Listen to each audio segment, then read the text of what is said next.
young, you talk about not having the athleticism of your brother, but you were an athlete in school. Yeah. You wrestled. Were you great when you started? Oh, my gosh. The worst of the worst. Oh, come on now. Why did you wrestle? So you were not good at it. I wanted to amateur wrestle or folk style, what you see in college. I wanted to do that. Again, very protective of my dad. This sounds crazy, but I was a weird kid. Those people who look down on him, nothing's more real than amateur wrestling. Nothing. I mean, it's no teams, and there's team duels and there's teams involved, but really it's you, this other guy. You got 6 minutes, or when you're younger, it's just 3 minutes. And you're going to pin him. He's going to pin you. You got to get up, shake hands after. There's nothing more, I guess, real in my line of sight as a kid. And I wanted to be good at it because people looked at him and thought maybe he's not a real athlete. You know, he's we see all these promos. We see how he looks physically. They didn't realize he was a very gifted athlete. He just didn't look like, Frank Zane, but he was a very, very gifted athlete. But that was my driving force as a kid. I want to be really good, and it took forever. I was on the wrestling team from 8 years old, and then I didn't click until 16. Yeah. And once I clicked, I never looked back. Yeah, Only got taken down twice. 101 and 2. 101 and 2, Two-time state champion. Yeah, I was very lucky. So lucky, but good. Yeah, no, I had to figure it out. It's a lot of the combination of you have the technique, like a double leg, a single leg, an ankle pick. It's all great, but if you don't have the body strength, if you can't be doing a pull up, if you're not the Presidential Fitness Award or whatever was going around, you might not hang in there with some of those athletes. So once those things came together, I was cooking. You said that you were doing that. One of the motivations was protecting your dad. How much was validation from your dad that drove you? And did he get to come watch you? So because again, Simi retired, he went to everything. Okay. So he's there. Yeah, so we have this me and my brother Dustin have this polar opposite upbringing. I love my brother Dustin. Very important. I don't say it enough. I love Dustin. But my gosh, his experience with my dad is so different. Dad was never home. Mm-hmm. He didn't know him. What's the age gap between you? 16 years. Oh, my God. He doesn't like me bringing that up, Unreal. but it's 16 years. Yeah. But Dustin, they had an unbelievable, they had a different upbringing. And then for me, I got everything. I know for sure. I tell everyone I had the perfect dad. He was perfect for me. Sure. I know for sure he trial and error. Okay, Dustin, Kristen, all right, my sister Teal, I'm doing a lot better now. And then when I came around, it was like, I got this. Mm-hmm. I'm going to make sure I'm there for him in every way. And he was at everything. And I don't think I knew consciously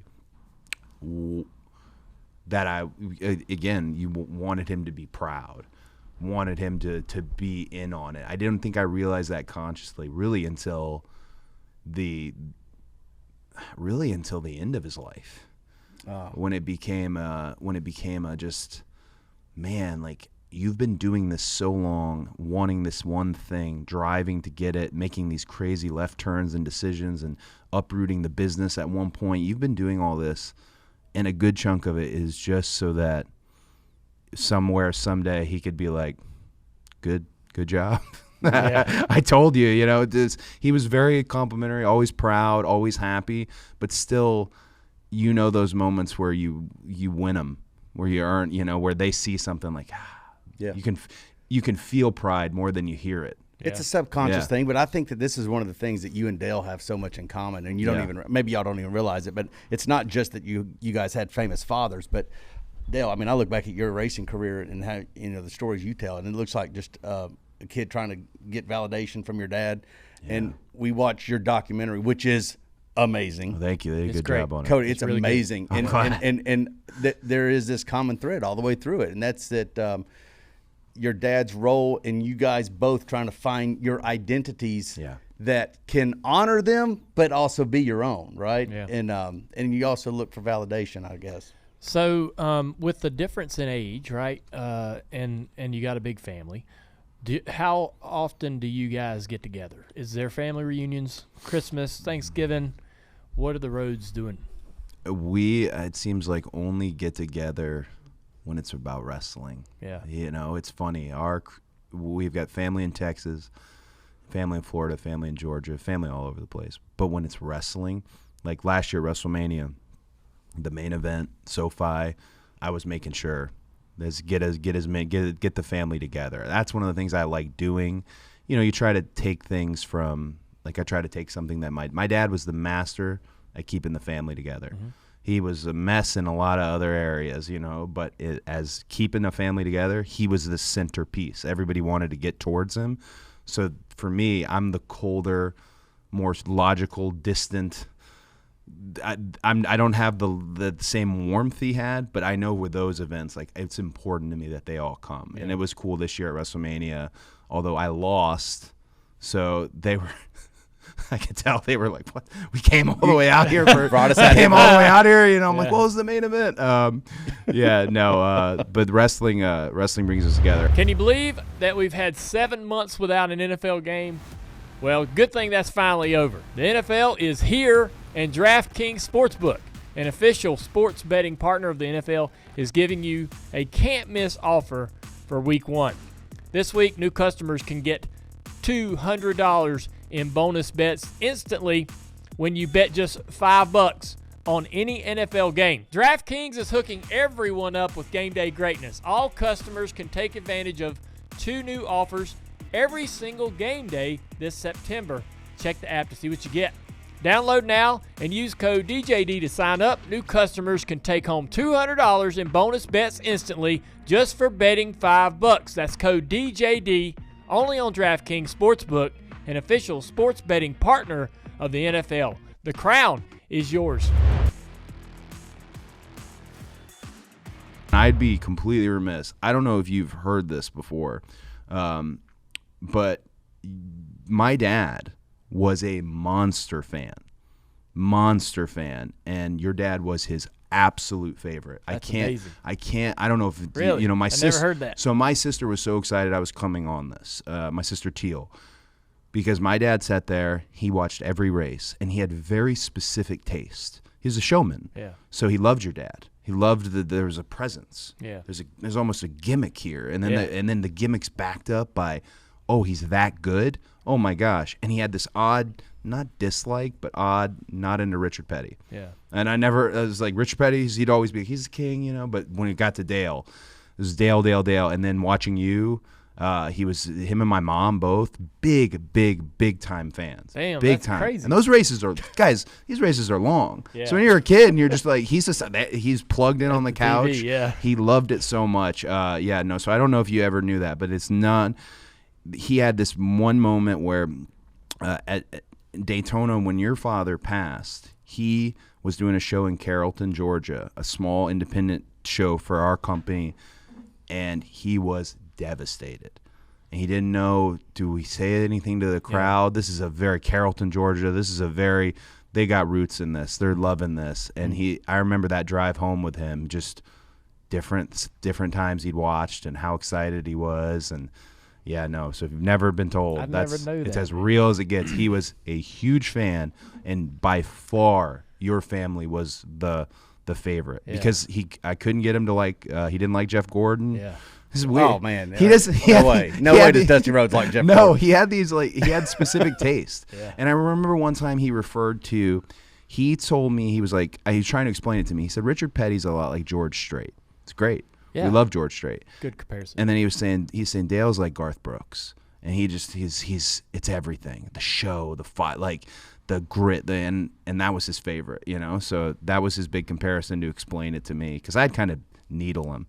He'd be watching racing all day, and me and my sister would kind of like play with him and say we liked this person more, and so just to get him upset, you know, kick us out of the room. A huge fan. I'm amazed by that, because when I was watching the NWA and as a kid, I didn't like Flair. Flair was kind of the bad guy, you know. He was all talk. You know, he was all talk. Now there were a bunch of Flair fans. Yeah. I mean, you know, and obviously he's bigger than life, and especially here in Charlotte. And a great guy, but I grew up your dad was my favorite. Magnum was kind of like his protege or sidekick, you know, as he was coming up, and it was them two against the Four Horsemen, you know, and So that's, I mean, I'd never heard that. No, So it's amazing. Yeah, pretty incredible. I still like, so Flair, when you're so ingrained as a kid that he's the enemy, that him and Arn and Tully and Old, these are the enemy. Yeah.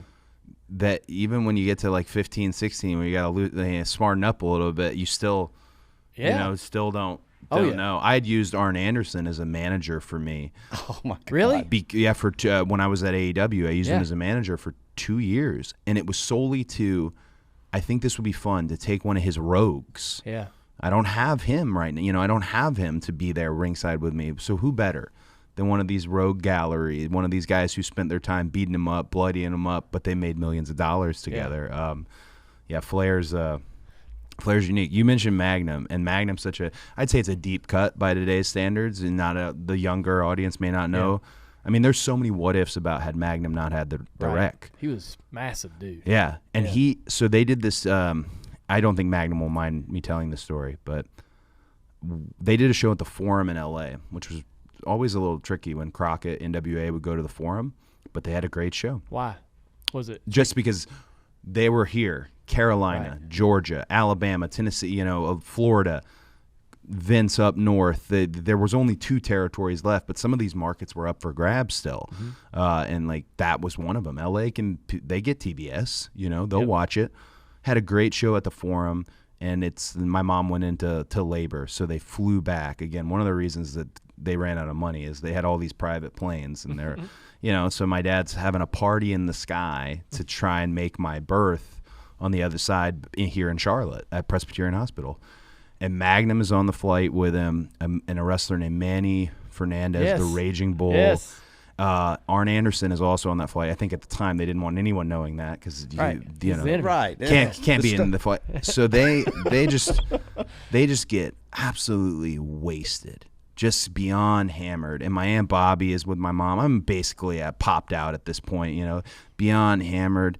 And my dad decided that he was going to pick my godfather in this moment. Oh, so it was up between the Raging Bull and Magnum TA, and he picked Magnum. But this is again one of these moments where they're just flinging it. Like who knows?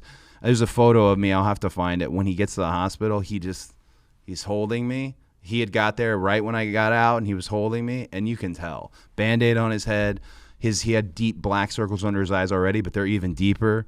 Just he looks an absolute mess. My Aunt Bobby was always she did all the work, and then he came in for the last moment for the pictures for the picture. Presbyterian Hospital, the waiting room. They got Arn and them ordered pizzas. There's pizzas stacked sky high. It looks like there had been wrestling out there, and the couches are flipped over. I mean, they were this is 80s wild, and they were on top of the world. But Magnum had forgot until I was like 20 years old, I think, and I finally told him, I go, you're my godfather? Oh my gosh. No, yes, I do. I was he's at like the christening and all that, but he's one of the most complimentary, nicest guys about modern wrestling, and you don't find that a lot with the luminaries, as I like to say. Most of the time they're telling us how we're not doing it correctly. He's one that just sees like, no, people are hot. This is good. Yeah.